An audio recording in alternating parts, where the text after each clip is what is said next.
कोशिका चैप्टर 6 है cell to organ system, कोशिका से अंग तंत्र तक। ठीक है, इस चैप्टर में हम लोगों ने अभी तक पढ़ लिया है सेल क्या है, सेल से कैसे मल्टी सेलुलर ऑर्गेनिज्म का निर्माण होता है, और इसके अलावा हम लोगों ने ये भी पढ़ा है कि किस तरह से प्लांट सेल एनिमल सेल से अलग होती है। ठीक है, इतना सब कुछ हम लोगों ने समझ लिया था।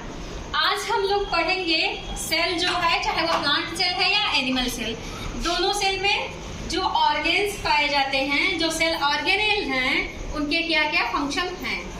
पहले अगर हम देखें तो सेल के सबसे बाहर की लेयर जो है वहां से शुरू करेंगे। कोशिका झिल्ली को सेल मेम्ब्रेन बोलते हैं। सेल मेम्ब्रेन प्लांट सेल और एनिमल सेल दोनों में पाई जाती है। ये एनिमल सेल की सबसे बाहर की मेम्ब्रेन होती है, लेकिन प्लांट सेल की दूसरी मेम्ब्रेन होती है। प्लांट सेल में सबसे बाहर की मेम्ब्रेन सेल वॉल होती है। ठीक है, सेल वॉल सिर्फ और सिर्फ प्लांट सेल में पाई जाती है, एनिमल सेल में एब्सेंट होती है। इसके बाद प्लांट सेल की दूसरी मेम्ब्रेन और एनिमल सेल की सबसे बाहर की मेम्ब्रेन जो है वो क्या है, सेल मेम्ब्रेन है। इसके थ्रू क्या होता है, कोई भी पदार्थ जो है उससे अंदर या बाहर आते जाते हैं, तो ये क्या करता है, पदार्थों का आदान प्रदान करता है। अगला ऑर्गेनेल जो है वो न्यूक्लियस।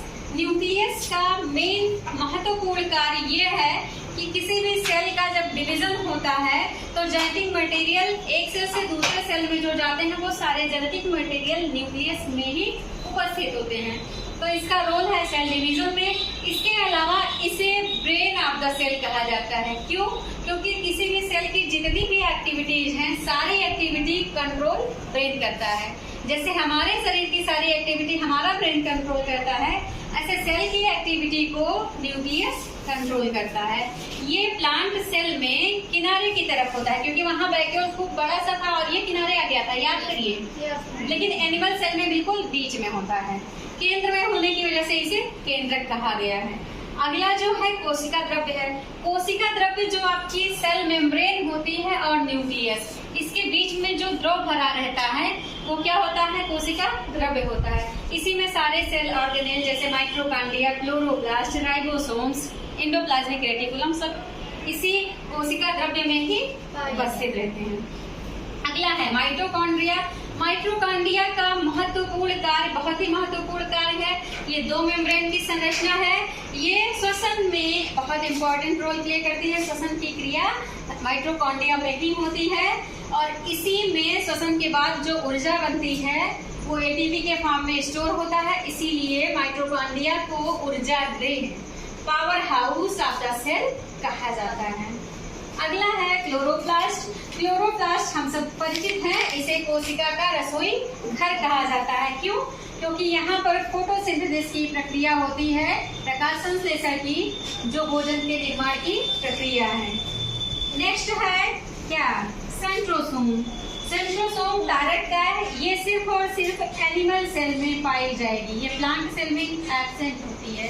और सेल डिवीजन में इसका बहुत ही महत्वपूर्ण रोल होता है। एक जोड़ी होते हैं, जब सेल, कोई भी सेल दो भागों में डिवाइड होती है तो एक दूसरी तरफ आ जाता है, दूसरा दूसरी तरफ, और सेल ऐसे दो भागों में डिवाइड होके एक इसकी तरफ आ जाएगा, एक दोनों सेल को फिर एक एक में जाते हैं, फिर उसका डुप्लीकेशन होता है। अगला सेल ऑर्गेनेल जो है वो है वैक्यूल। सेल वैक्यूल, इसमें आपको बताया गया था वाटर और मिनरल्स का स्टोरेज होता है। सेल वैक्यूल याद करिए, प्लांट सेल में बहुत बड़ा सा ऐसे जो था रिक्तिका, वही सेल वैक्यूल है। प्लांट सेल में सिंगल इन नंबर था, लेकिन एनिमल सेल में मल्टीपल था, छोटी थी संख्या लेकिन कई सारे थे एनिमल सेल में। नेक्स्ट है गोल्जी बॉडी। गोल्जी बॉडी जो है ये पदार्थों का संश्लेषण करता है। क्या करता है, पदार्थों का संश्लेषण। इसके अलावा उसे स्टोर करके भी रखता है और उसे सिक्रीट भी करता है। निर्माण करेगा, स्टोर करके रखेगा, जरूरत होगा तो सिक्रीट भी करेगा। ये किसका काम है, गोल्जी बॉडी या गोल्जी बॉडी का। अगला है लाइसोसोम्स। लाइसोसोम्स का रोल डाइजेशन में होता है, पाचन में। सेल के अंदर जो पदार्थों का पाचन होता है, पाचन के बाद ही तो ऊर्जा मिलेगी, तो उसके पाचन के लिए लाइसोसोम्स का इम्पोर्टेंट रोल है, इसी में इसी में जो एंजाइम्स वगैरह पाए जाते हैं उसकी सहायता से पाचन होता है। अगर ये फट जाए लाइसोसोम्स तो पूरी सेल डेथ कर जाती है, पूरी की पूरी सेल मर जाएगी। इसीलिए इसे सुसाइड बैग भी कहा जाता है कि मतलब अगर ये फटा तो अपनी ही सेल का मर्डर कर देता है। अगला है राइबोसोम्स। राइबोसोम्स का इम्पोर्टेंट रोल प्रोटीन सिंथेसिस में है। राइबोसोम्स में ही प्रोटीन का निर्माण होता है। कोशिका के अंदर राइबोसोम्स ही प्रोटीन का सिंथेसिस करते हैं। नेक्स्ट है एंडोप्लाज्मिक रेटिकुलम, अंतःप्रद्रव्य जालिका। कोशिका में सेल के बाहर ऐसे ऐसे निकली हुई संरचना हम लोगों ने देखा था, याद करिए आप लोग, ऐसे ऐसे थी ना, ऐसे ऐसे। तो ये संरचना क्या थी? अंतःप्रद्रव्य जालिका थी, ऐसे फ्रेगमेंट की तरह, ठीक है। और इस पर छोटे छोटे जो ये दाने की तरह संरचना थी, यह क्या था? राइबोसोम था। तो ये अंतःप्रद्रव्य जालिका जो होती है ये न्यूक्लियस से बाहर निकली होती है। साइटोप्लाज्म और न्यूक्लियस की मेम्ब्रेन के बीच क्या करती है? संबंध स्थापित करती है। और चूंकि इसी पर क्या पाया जा रहा है? Endoplasmic reticulum, sorry ribosomes. तो जिस पार्ट पे राइबोसोम्स पाया जाता है उसे कहा जाता है RER। क्या कहा जाता है? RER, rough endoplasmic reticulum.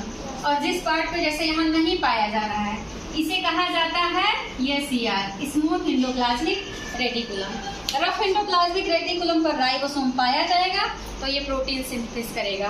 Smooth endoplasmic reticulum पर राइबोसोम्स नहीं पाया जाएगा, इसीलिए ये फैट की सिंथेसिस करता है। Is it clear? ये हम लोगों ने जाना कोशिका के डिफरेंट ऑर्गेनेल्स जो हैं उनके फंक्शन के बारे में। Any problem to anyone? No. Okay, आगे के पार्ट जो है हम अगले वीडियो में कंटिन्यू करते हैं। Thank you.